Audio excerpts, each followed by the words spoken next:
Crazy. That's okay. I'm glad I stayed in the meeting. Yeah, sorry, and I just saw your note. Thank you for reminding me. No, it's okay. How do I pronounce your name? Renaud. Renaud. Yeah. Forgive my my English. I can't quite get the roll of the tongue, but no worries, no worries. I lived in the US many years, so okay. People can call me any name. It's fine. Where are you based yourself? I'm in the UK, England, down in a town called Bournemouth. If you've Okay. All right. So I wanted to tell you. So I'm the CEO of the company. I'm not in charge of sales and marketing. Yeah.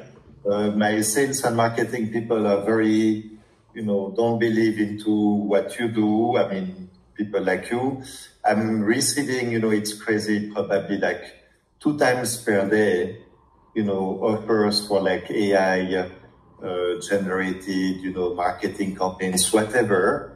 And I'm all, not paying attention except for yours, because you did put a little bit more effort than anybody else. Like everybody say, we had companies says, contact, with Microsoft or, Nestle or whatever. They don't even know we're in business to governments. Yeah. So you need this effort to at least, try to see what we do.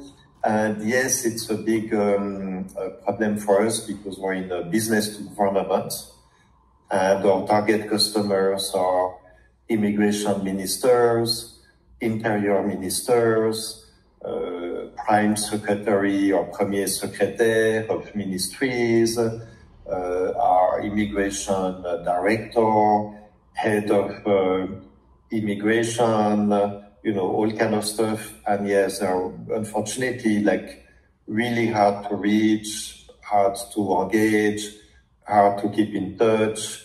We've been trying to do like a newsletter, and it looks like nobody, is getting it or opening it. So yeah, it's really, and the problem is there is no, there are some conferences, but very few of those people travel.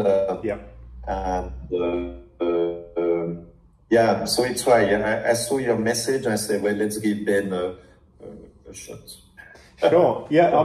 First question is really, I'd be interested in, obviously you've got, your business is operating, you've got customers. So in terms of outbound strategy, what's currently worked for you? Well, it's really, really hard. It's what we need is we need to meet somebody at a conference, and then we can engage. We have people who are opening doors for us, so saying, "Hey, I know this minister. I can organize like a coffee for you or a meeting."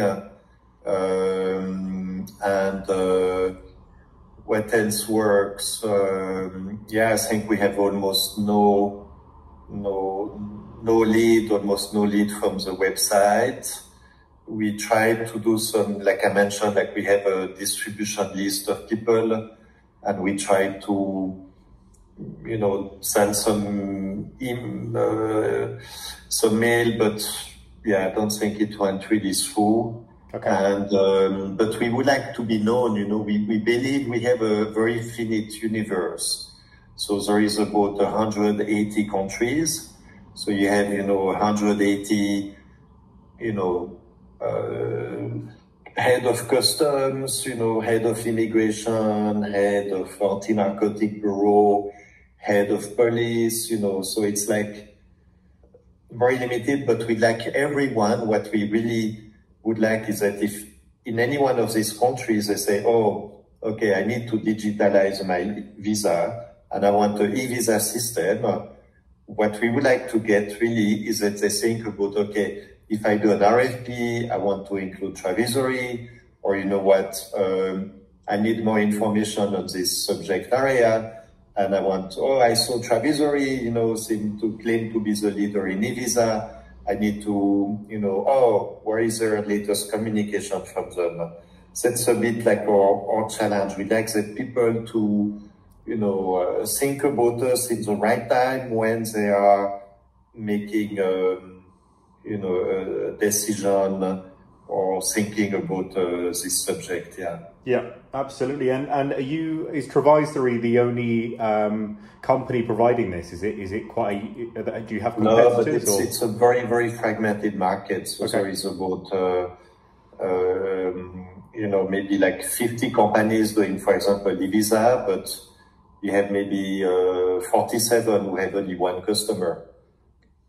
Or a little bit at the, what we're trying to do in our market is to do what Microsoft Office has done for the market of Word and Excel and, I mean, you are too young, you don't remember, but before you had, 25 different vendors of word processing. And it was a nightmare. You were changing employer and you had to learn a new software. So our vision is to become like the Microsoft Office of a border. Okay, so are you the only company that offer everything? You said it's fragmented, so a company's offering, say, the visas, but not another service. Are you trying to offer everything and provide like a one-stop solution? We're the only one with like a unique platform approach, so we can do travel authorization, e-visa, digital declaration for custom, digital declaration for health, digital declaration for immigration. We facilitate the border entry, border exit, in-country monitoring of people. We have like a product which is called Visitor Management Platform for a country to visit anybody coming from outside in. And that's absolutely unique in the market, yeah. Okay, perfect. I mean, I think based on your product, you have a very clear USP and there's clearly a demand, and it's a case of, okay, how can we get that demand out there? Communicate it in a way where the person reading it is the person you want to speak to, and they're like, wow, that's exactly what we need. Now I want more information. Let's jump on a call. And it's just kind of like bringing them into your funnel. Now, sometimes that's easier said than done, but I'm very much of the belief that, a lot of people have negative feelings about email marketing and cold email, but I think it's a fantastic method of marketing and getting your product out there if it's done right. And I think to do cold email right, it has to be personalized. It has to read as if it's been written by a human. If it's being sent out, mass emails where it's just like the same thing for every single person, then it's not very effective. And as I'm sure you know by your emails, everyone's doing this strategy. So when you adopt a different strategy and make it highly personalized and really understand the pain points that you can solve for the company or the prospects you're targeting, it can be very, very effective. So I believe in it myself. My CRO, Igor Lutz, believe less in it. Yeah. On the trials they've done where they had little success, it did not encourage them, let's say. But I think there has to be something. Personally, I know that for me, I get some companies which are, keeping me posted on their progress. And then saying, hey, we added this feature, or we have won this customer, or we have stuff. And to me, I find this, useful and successful because, when I think about the service they offer, I will think about them first. So, yeah. So tell me about, Ben, what's your company? I mean, how you're not afraid of B2G? I mean, tell me about your company a bit. Sure. So, NVO Studio is actually just myself. I prefer it that way. Just occasionally I'll outsource contractors if I get really busy. So I've got a list of expert contractors that I rely upon, but very, very rarely do we have to use them. But effectively, we're purely outbound email communication. We occasionally do LinkedIn, but we're very selective about the clients that we work with. I want to make sure that we deliver the best results possible. Some companies will just work with anyone and just, try to just churn through customers, but I want to provide the best results possible for our clients. And like I said, with this AI personalization, it's a lot of work up front, really taking time to do the market research, understand who the prospects are, understand what their pain points are and what Travaisery, for example, can solve for them, and then turn that into a really captivating email sequence where as they go through it, we're drip feeding information. So it'll be the first email, another email with a bit more information, and it's all personalized to the recipient. And when you get the results from that, it's very, very satisfying, obviously, both for me and for my my clients as well. But I think it's, you know, with this whole AI has really opened up a lot of avenues in the marketing space. So, you know, in a nutshell, that's what we do. Everything's completely done for you. So what a lot of companies do, and I think this is where they have a sort of bad taste in their mouth with regards to like cold email, is because they try and do it in-house. So they're using their SDRs to go out and manually build lists, try and write email copy, and generally they're not as skilled in that as they are at like actually the sales process. It's a completely different skill. So a lot of companies we work with, they've been doing it in-house, and then it's not working, and I've said, okay, look, well, let's take a look at what you're doing. And when we have looked at it, it's not very effective. You know, they're doing everything manually calling, emailing, and you can do this all automatically at scale, and then you can save money on the SDRs and allow them to actually just do what they do best, which is nurturing the leads towards the point of sale, nurturing warm leads, sorry. Okay. But tell me more about Ben Hayward. So, okay, you launched this. What did you do before? Sure. And now using like ChatGPT-4 as your engine, or how? Tell me a bit more, like how you came into this, and how long you've been doing this, and what you did before. Sure. So before I graduated university doing software engineering, started doing software engineering as a career path. Then I set up my own web development company, and during that, obviously, I had to source my own leads. So I was doing my own lead generation for my company, and I realized that I was good at software development, but I realized that, you know, there's a lot more money in the lead generation side of things, and I was very good at it, and I really enjoyed it. So I just kind of made the pivot over to lead generation. That was around 1.5 years ago now. So we've been operating for 1.5 years, had some really good client success, and looking to scale up. Started doing an outbound campaign recently, just looking to take on some new clients, which has led us up to the point of us having this conversation today. All right, okie dokie. Ben Hayward, so you're on LinkedIn, right? Correct. Okay. And how do you get paid for your work? What do you propose? Sure. So I was meant to say at the start of the call, this really is, you know, there's no sort of pricing discussions. We have to kind of go away, work out what's required for your business, make an offer, etc. But as an overhead perspective, we work on a monthly retainer basis, and then there's a commission on top of that.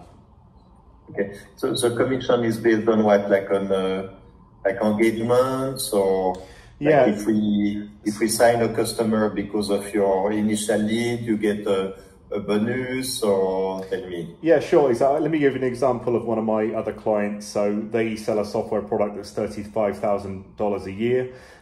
They pay us a retainer, and then any client that they sign as a result of our campaign, they pay us 5% of that 35,000.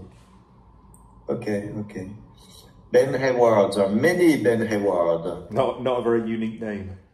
How do I find you? It'll be. I'm wearing like a cream. Find me, because I cannot find you. I'll find you. I'll find you. You won't find many Renault Gaminger. I've given my son more of a unique name because I think a unique name is important. Renault. There we go. First one. I can't message you. Yeah, I followed you. Okay. I heard the notification. My network. Now maybe I can find you here.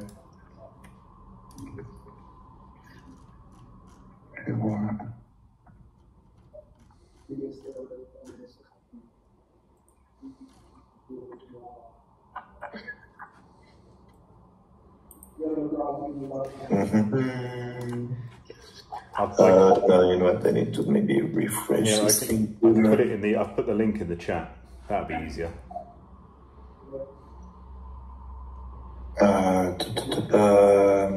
Okay, that's better. All right. Envio Studio. Yes, all right. We found it. Yeah, I found it. Okay, open in the wrong place here. And in here.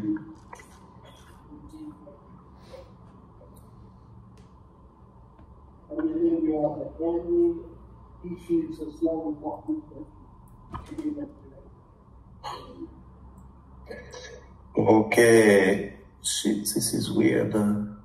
Okay, I got it. Ben Hayward, B2B. Sorry, I just want to check. So, your stuff. So, bachelor, software engineering, first class honor. Very good. Congratulations. Thank you. Founder, Jiu-Jitsu. Bournemouth. So you live in Bournemouth, or? Correct, yeah.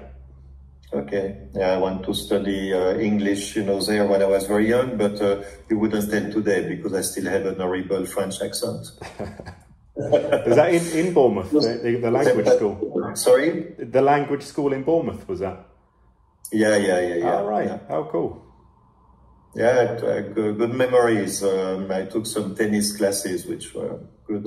Yeah. I had a great guy giving me some private lessons there. I still remember. I'm not good in tennis, but because of him, I can still do a bit.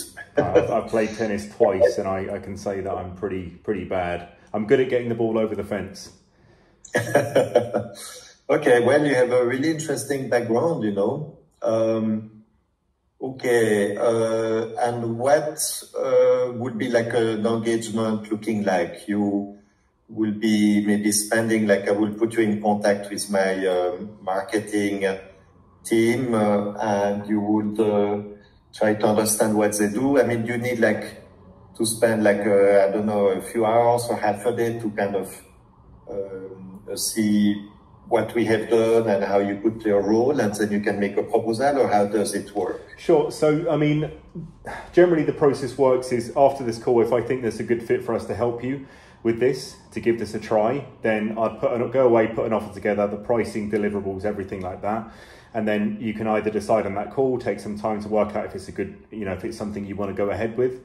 After you decide that, and just to be clear on the we don't tie anyone into long contracts. So what I always say to my clients is 3 months is a good amount of time to kind of work out, is this working? Is it not working? I don't want to tie you into 12-month contracts, anything like that. So it's always around 3 months. And, I can say the price roughly is anywhere from $5,000 to as little as $3,000 per month. So I'm assuming we work with sort of high ticket prices, or, anything above $500 a month, which I presume your product is in terms of pricing. Yeah. It's money is tight, as you know, in the startup world, but no, I mean, we can pay for some things that really, help us to put us in front of decision makers, so people think about us. So yes, that's not a problem. Yeah. So if we decided to go ahead, what we'd do is, we do the onboarding, which is the process where we really start to understand who we want to target, how we want to target them, deep dive into your business. How can we take your business in a nutshell and turn it into effectively 80 to 100 words that's personalized to the people that we want to target, where they're going to read it and be like, wow, great, I need to book a call with Trivisory. So that process is, that takes the onboarding is around 2 weeks. So during that time is where we're setting up the domain names, the email accounts. That takes 2 weeks minimum. So that's why I say it's a 2-week process. That's just warming them up to make sure that they land in the inboxes, not in spam. You have to warm them up, and just sort of with our service, it sends to other emails in the warm up. So it just looks like it's a legitimate email account. But yeah, during that process, we do all the market research, everything like that, and just build the campaign. And again, we can work very collaboratively on this. Some clients just say, look, you guys just get on with it. I don't want to have involvement. That's fine too. So really that process is whatever works for you. If it was discussing and communicating with your marketing manager, CMO, whoever it was, then that, we can do that. So it's very flexible in terms of how we do that. But yeah, getting the information, then we communicate via Slack. I don't know if you've used that before. Any updates on my end, any questions I have, we can also do meetings as well if required. up to the point where you guys sign off. I send you the email campaign. You say, great, this looks fantastic. We're targeting the right people. The messaging sounds fantastic. Let's hit play and let's see what happens. And then I manage all of the interested responses. People may have questions and I respond back to them. And that's where we start to build a bit of a knowledge base where there may be a question that I don't know how to answer. I'll message you or speak to you and just say, hey, can I get some assistance on this? And then when you give me that, I'll put that into my database, knowledge database, that I can then use that to then, reply myself to those questions in the future. So we're just kind of building it out as time goes on, continually optimizing, and hopefully bringing in a decent amount of leads through the door. Okay. All right. NVO Studio. Okay. I think that sounds pretty good. I'd like to proceed to the next step, which would be to put you in touch with some Marcom people, in the company here. And right now the key person is on nvostudio.com. Correct, yeah. Okay, that's it. Okay. All right. Okay. So what I do, I'll make an introduction. I'll copy you. Basically, we have one lady, she's head of Marcom, Geneviève, and she has under her another lady called Manon, and they both work for one of the co-founders, which is my colleague Igor, who does not believe, so much in this, but, it's to us to prove him wrong. And, then I'll, I'll facilitate, the touch base, and hopefully they will believe in your story, and then we can start an engagement. Yeah, sounds good, fantastic. So just to be clear, was it Geneviève and the other? I couldn't remember the other person. Manon. Yeah. Am I trying to convince them that are they of the belief that cold email is a good strategy, or? Yeah, I think I'll do an introduction that I thought that out of everybody who bother me every day with stuff like this, there was something special about you and the way you approached me and that we talk, and to me you seem like to have a reasonable value proposition. That's something we've not been able to crack. And I will ask the team to have a look at you into,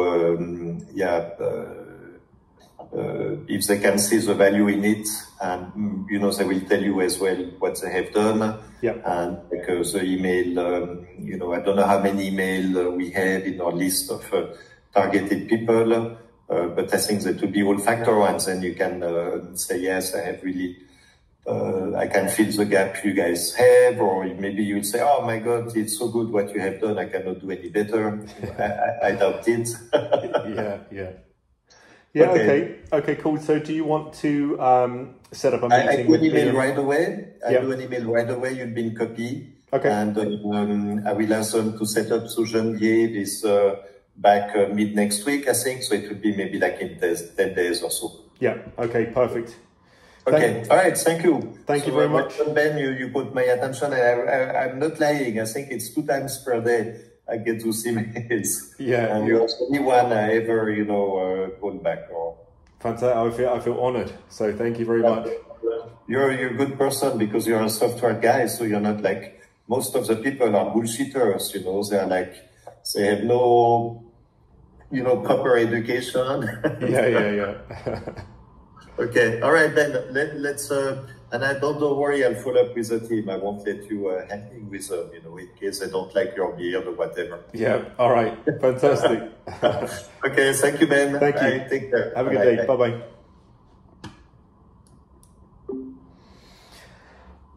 So that was an interesting discovery call. It was kind of hard to understand him at some points with his very strong accent, and it kind of turned into an interview when he started asking for my LinkedIn and stuff. So luckily that I think worked in my favor. I quite like the fact I had a degree and stuff like that and worked in software. So it seems a bit different to my usual flow. So as I said, normally what I'd do is have the discovery call, and then it would go straight over to an offer. But it sounds like in his case, he wants me to speak to the marketing people as they would be the decision makers on whether or not they want to go ahead with this.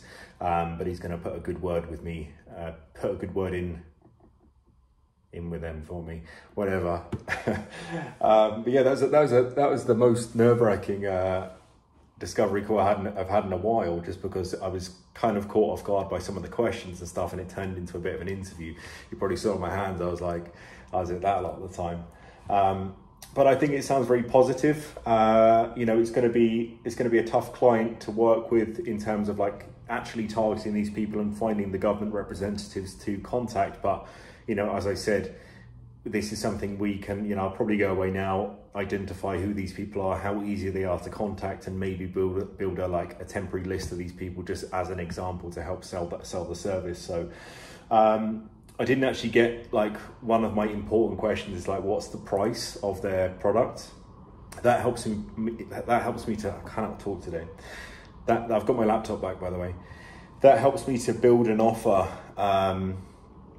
and commission structure that kind of makes sense for us both, but based on what they sell, which is like automatic processing. When you walk through an airport, you don't have to present your passport, you just walk through this big white futuristic looking gate thing, and it scans your face, does everything. So I'm imagining that's quite a high deal size. So yeah, well, I'll get the meeting booked, but this is very atypical for a discovery call. Normally they're much quicker, much more straightforward, but also at the beginning, he was 12 or 13 minutes late, which is why I wasn't quite ready with the beginning of the call in terms of the recording. But yeah, I'm not sure I'll upload this one, but if I do, just because it was a bit all over the place, but if I do, drop a like, comment, subscribe if you like seeing this stuff. It's good for me to hear that you liked seeing the discovery calls. Maybe it's helpful for other people. I know when I was going through this process, doing my first ones, I was terrified to do discovery calls. So like,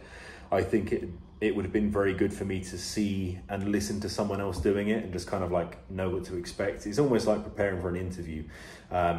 So yeah, I probably will upload this. I just want to try and be as transparent as possible with this process. You know, as much as I don't think that call went as well as it could have done in terms of like my execution, that things caught me off guard. That's the sort of stuff that I want to share and want to document. So probably more reason to share stuff like that. So yeah, again, drop a like, comment, subscribe, and I'll see you in the next one.